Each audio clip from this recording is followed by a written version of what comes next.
Welcome everybody, I'm Lizzie Brooks and this is where muscle meets mindful. Today is how to get the most out of your online yoga classes. So right now, a lot of people are using online yoga classes, which is great. A lot of people who used to just do face-to-face classes are now using them online based on being in quarantine. It's a great way to stay active and healthy, but there are some tips that I have for you to just get the most out of it if you're practicing basically face to screen instead of face to face. So my number one tip, if you can keep your yoga mat rolled out at all times, that is probably going to, there's a psychological and a physical effect to that.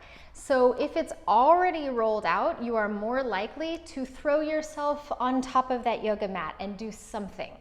So even if you don't turn on a computer and you don't do a yoga practice, you might do some on your own. Even if it's a child's pose, it's better than nothing. So if you have a space, and if you don't, that's okay, but if you do have a space where you can keep it rolled out at all times, it might encourage you to do it more often. It's just a little trick. This stays rolled out at all times, and sometimes I'm just bam, and I'm in a pigeon pose and opening my hips. Anyhow, so when you practice, when I teach, my yoga mat is horizontal like this, so instead of perpendicular to where the camera is. So if you can make your yoga mat perpendicular to the teacher's yoga mat, so if they're this way, make yours this way. So you are head on. Most of the stuff that you do will be facing the teacher, so you'll actually be able to see more of what the teacher is doing. Now, sometimes that teacher is going to turn and do things lengthwise on the mat, and you might have to move your screen or turn your head a little bit. But I don't want you to keep having to turn your head so much that it takes you out of the practice or is harmful for your neck. Which brings me to my next tip, which is you want to find a yoga teacher who has good verbal cues. Now, we're not all verbal learners. A lot of us are very visual. But when the verbal cues are pretty easy and you're not in some upside down pretzel shape or something like that, it's best when you are in a down dog or your head is down that you don't have to keep looking at your screen, again with the neck. So someone who gives very good verbal cues is going to make it easier for you to look away from the screen and be more in your practice and safer probably in the neck and shoulders and the spine overall.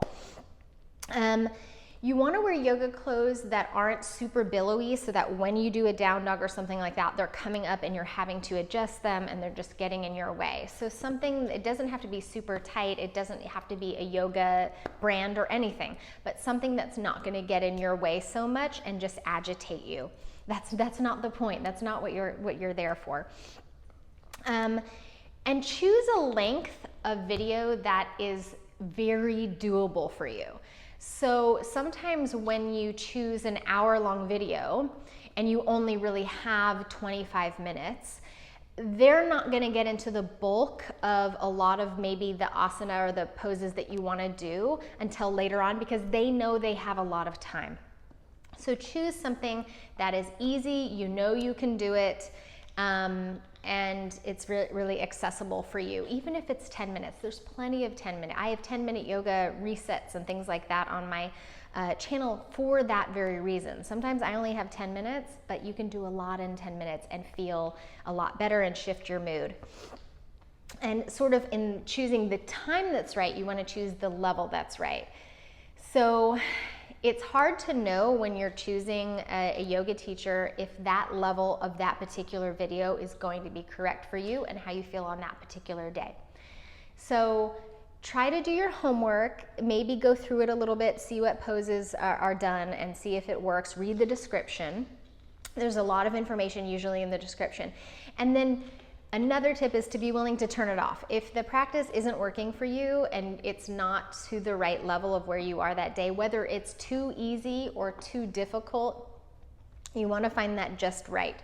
And there's so much to choose from. So just be willing to turn it off and go, you know, if I'm gonna spend this time for myself, I want it to be exactly what I need.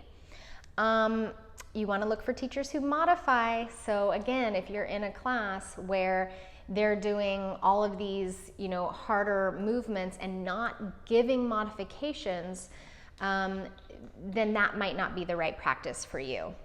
As far as getting the maximum amount of self-care, tell your family, whoever else might be in the house with you, bye, I love you so much. Put a sign on the door, maybe close the door. Say, I'm going away for X amount of time, and this is my time. And when I come back, I will be more refreshed and more able to listen and provide what is necessary for you.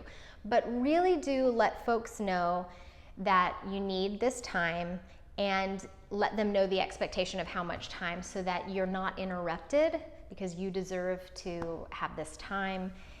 And let me see, I think that's it. So that's just about 6 minutes or so of my tips. If you have a puppy around, like JoJo here, give her something to do, because as you probably know with your animals at home, if you have them, they love to crawl all over you when you're on a yoga mat, and not necessarily doing the yoga, but basically doing circus moves. Thank you so much for joining me, and please do subscribe. I'm begging for those subscribes. It's always free. You won't get any spam. If you liked this, like it. If you have any other questions, please put them down in the comments, and I always answer the comments. Have a beautiful day. Take care. Joji, you want to say bye? You want to say bye to everybody? She's like, no, I want to chew on my thingy. Look at her, she won't even look away.